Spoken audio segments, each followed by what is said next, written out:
Hello everyone, this is Serious Trivia and welcome to the first of 4 Yellow Turban Character Guides. As I'm playing the Huangshao campaign on the channel, I was overwhelmed by the sheer number of characters that ends up joining the Yellow Turbans, so for my own benefit and yours, I decided it was best to dive deeper into the Yellow Turban DLC to fully understand how to best utilize all these new characters in your campaigns. Originally, I wanted to make one comprehensive guide, but it turns out there are a lot of things to cover. So here we are with a 4-part series instead. And our first part here will start by covering the new Yellow Turban background and skills. This will serve as a foundation for our next 3 parts, which will cover the Scholar, Healer, and Veteran classes of the Yellow Turban. Speaking of these 3 classes, the Yellow Turban DLC features 3 factions led by Huangshao, He Yi, and Gongdu as shown here, and they each represent one class of the Yellow Turban, as Huangshao is a Scholar, He Yi is a Healer, and Gongdu is a Veteran.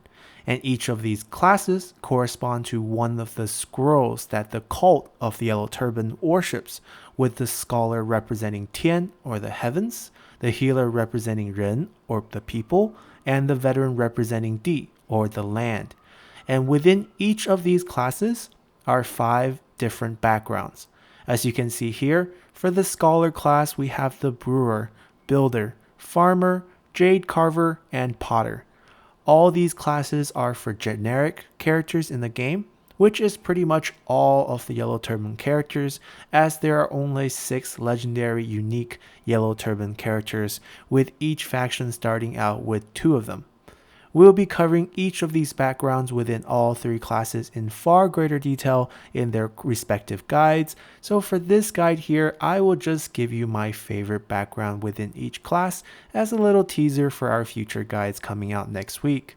For the Scholar class, I think all the stat boosts are pretty irrelevant, as the best stat for Scholars is Cunning, and none of these backgrounds adds the coveted 10 points to Cunning, so just judging from the leader bonuses, the Potter, with 10% income boost to Industry, is my favorite one, as there are a lot of base industry income buildings for the Yellow Turban, and this 10% faction-wide boost can have the most significant impact on your overall economy.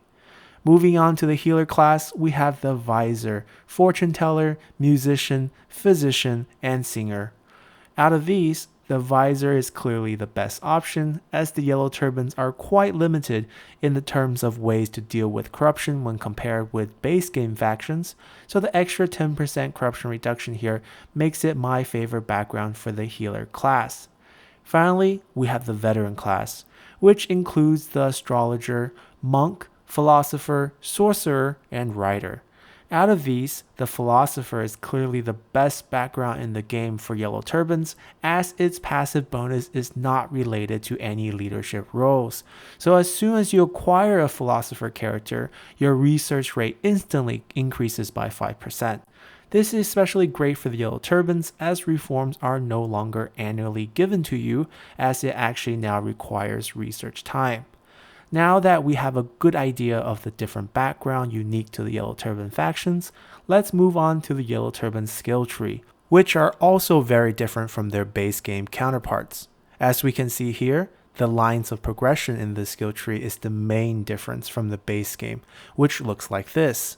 Additionally, all your characters will start out with 2 skills in the middle of the skill tree as shown here, and if we take a deeper look at this skill tree, we'll realize that in every skill tree for the Yellow Turban characters, there are 8 new Yellow Turban exclusive passive skills that are located in the highlighted spots shown here, and additionally 3 active Yellow Turban skills will be located in the bottom 1, 3, and 5 positions, and these skills will also act as the starting point for the lines of progression.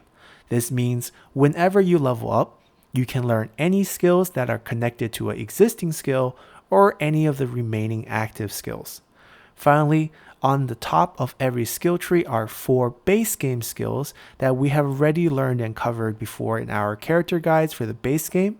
Now the exciting part for the Yellow Turban characters are that each background for all 3 classes have distinct skill trees. So unlike the base game, where all generic champions share the same skill tree, a Scholar Brewer and a Scholar Builder would have different skill trees. The difference will be minor, but it is still significant enough to give each background distinct roles in your faction. And that is why we can't cover everything about the Yellow Turban characters in just one guide, as there are over 15 different skill trees to analyze. So to facilitate our skill tree analysis in our 3 separate class guides, let's take a look at all the new Yellow Turban skills. Starting with the Scholar, or the Heaven skills, we have Insight, Inspiration, Integrity, and Resolution. Now, we mentioned already that each skill tree includes 8 passive Yellow Turban skills. Of the 8, 4 will always be the 4 passive skills related to the class the character belongs to.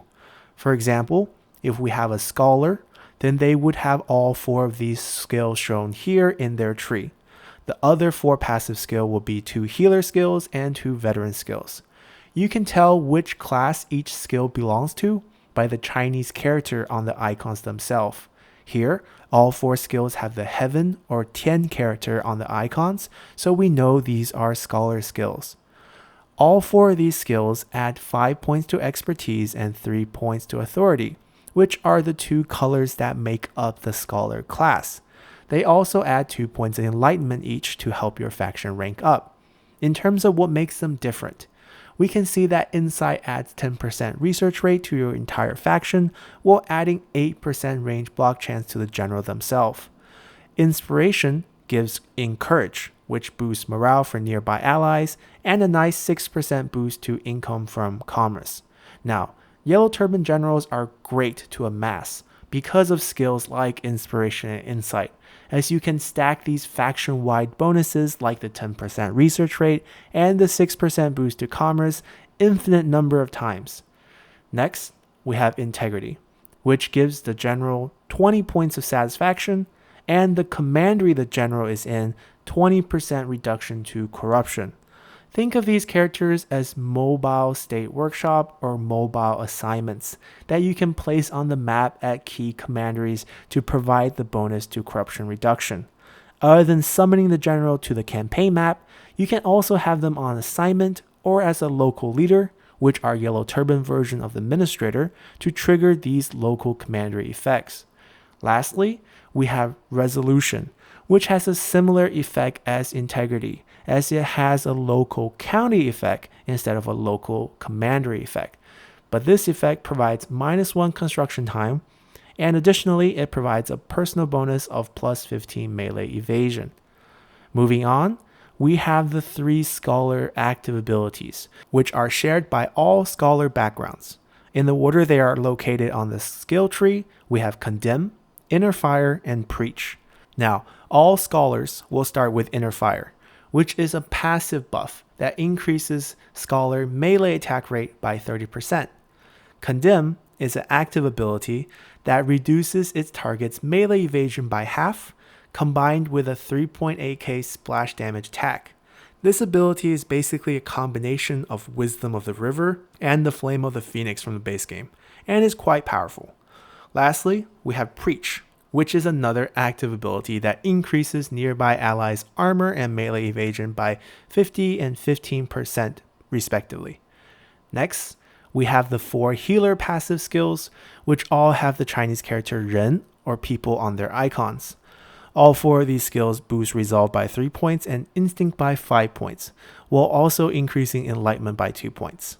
Charisma has a local commandery effect of +2 public order, and an own retinue effect of +10 unit morale.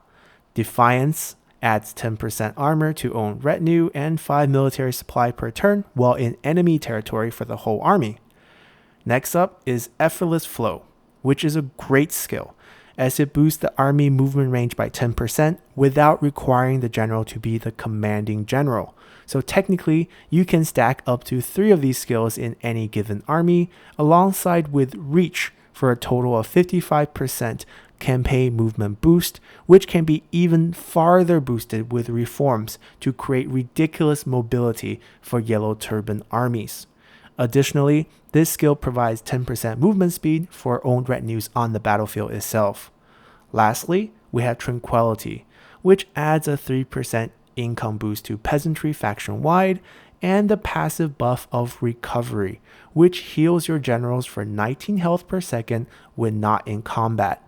Although the heal amount is very small, this is an excellent skill that allows your general to cycle charge and heal up before cycle charging again. Now, following these passive skills, we have the 3 healer active skills in Knowledge of the Body, the Mind, and the Spirit. Knowledge of the Mind is the default skill here for all healers, and it is a similar 3.8k splash damage attack as we have seen with the Condemn ability for the Scholar. But instead of the melee evasion reduction, Knowledge of the Mind reduces enemy morale by 50 points. This is a super strong ability that can shift the tides of battle, as 50 morale points essentially routes most enemies on the spot. So that is why this skill has a 300-second cooldown. Now, Knowledge of the Body is a healing active buff that heals generals for 32k health, which is basically a full heal for over 20 seconds. And finally, Knowledge of the Spirit is a passive buff that grants nearby allies 18 morale points.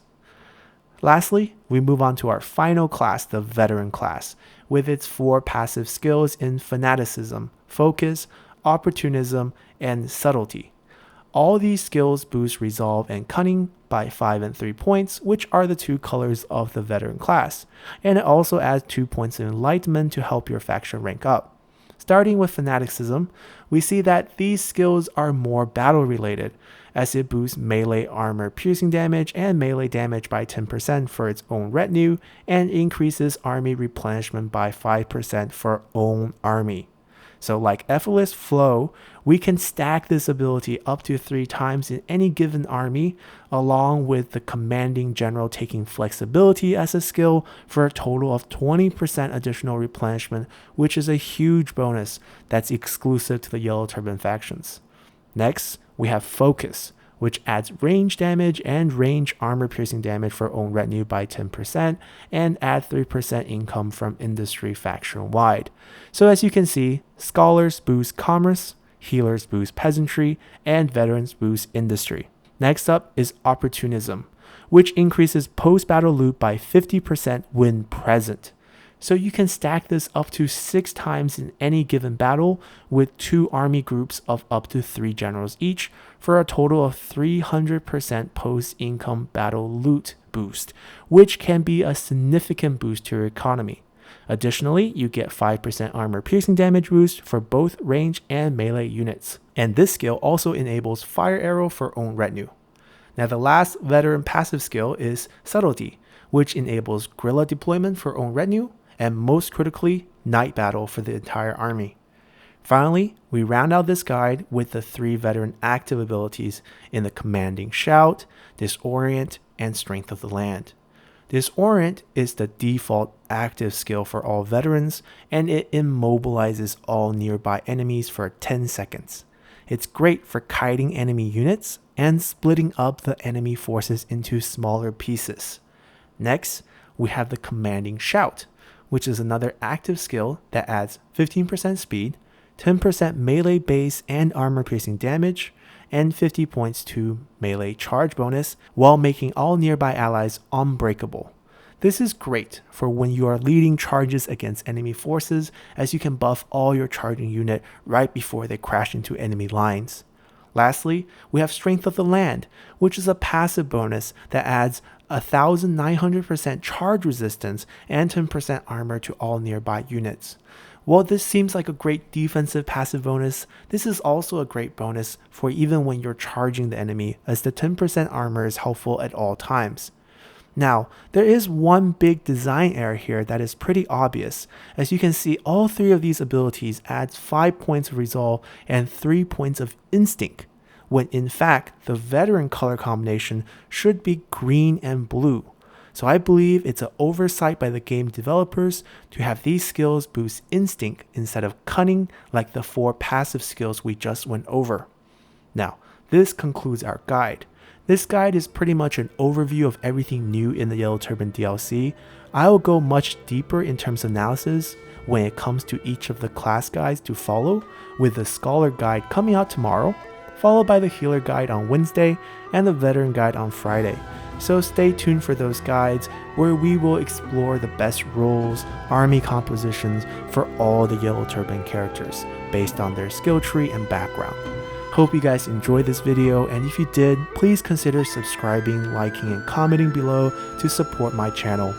I'll be pushing out a ton of new content in the coming weeks as the holiday season's upon us, and it's my goal to hit that 1,000 subscribers milestone mark before Christmas, so please help me make that happen. Thanks again for watching, and see you next time. Bye!